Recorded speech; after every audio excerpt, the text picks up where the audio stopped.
Ayan, nahuli na naman tayo sa pagbibideo. Luto na yung ating karne, manok. Naiprito na natin yan, guys, no? Ayan na, magigisa na lang tayo dyan ng mga ricados. Dahil na, ayan, may siling pula, may siling green, at sibuyas, at bawang tayo dyan. Ayan, nauna na yung bawang. Muna na natin, tama din natin nakuha na naman. Ayan, yan na lang ang lulutuin natin, yung ating mga ricados dyan. Ating igigisa din yung ricados natin dahil meron pa naman yung mantika dahil galing yan sa ano, pero hindi ko dyan pinirate. Ayan, may paminta tayong papiso-piso na naman. Yan lagi talaga ginagamit ni Lisa, yung piso-piso, dahil tayo ay yan lang ang mayroon. Ayan, nilagay natin yan isa-isa. Hindi ko alam kung ilan yung nilagay natin dyan na pamintang crack yata yan. Crack, mahilig ako maglagay ng crack. Ayan, bihira lang yung powder. Ayan, haluin natin yan hanggang malantay ang ating mga sili.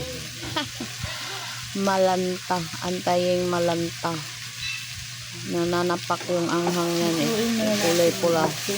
Tapos yung kulay green natin ay manghang din pero hindi masyado. Yung bang yung maramdaman mo yung anghang sa ilong habang nagigisa ka, naramdam na yung anghang, lalo pag kakainin mo na ano na yan, nangangagat sa gilagid. Ako di talaga ako sanay kumain ng manghang, pero gusto ko rin maanghang-anghang. Ayaw, lumumuko na. Ayan, paminsan-minsan nakain tayo ng maanghang. Ayan na, diba? Likot ng camera natin. Ayaw natin, hawak ko yung camera. Inaayos ko pa lang. Ayan, steady na. Nilapag na natin. Habang naka-video na. Inaayos pa lang. Hindi ko na siya na ano, yan, may ketchup tayo guys na ano yan, yung galing sa Jollibee, Taukin. Ayan, yung maliliit, pinagugupit ko, pinagsama-sama ko yung ketchup. Iniipon ko lang kasi yung sa rin. Ayan, mapakinabangan ko na siya ngayon dahil kailangan ko dyan ng ketchup. Yung ating lulutuin ng pachamba-chamba. Pachamba-chamba yung ating recipe ngayon. Ayaw mo ba yun? Masarap na sarap dahil maanghang. Palibasa mahilig sa maanghang. Ayan, unti na lang maluluto na yan.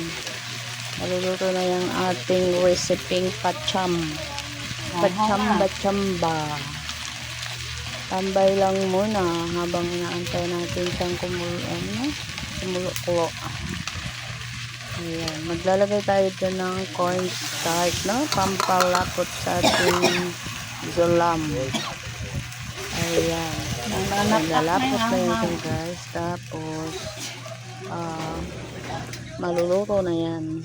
Kaunting antay na lang. At yan ay kidok-kidok na. Yan ay ayan na, lumapot na siya. Ayan, nilagyan natin ng magic. Hindi talaga pwedeng wala yung magic natin, no? Kailangan laging may magic para masarap yung ating luto. First time ko ganyan nagluto ng ganyan. Basta dumaan sa mantika, masarap yan, ha? Ewan ko ba, bakit lahat ng nagluluto dumadaan sa mantika. Pero na lang yung laga hindi dumadaan sa mantika, pero yung tinola dadaan pa rin sa mantika. Dahil gigisa mo pa yung ricados, no? Basta sa mga recipe ngayon, bibihirang hindi dadaan sa mantika. Yan, dinagdagan pa natin ng pangpalasa, no? Dahil kulang pa siya ating tinikman. Manghang ang sus. Ang anghang. Yummy sila dahil maanghang.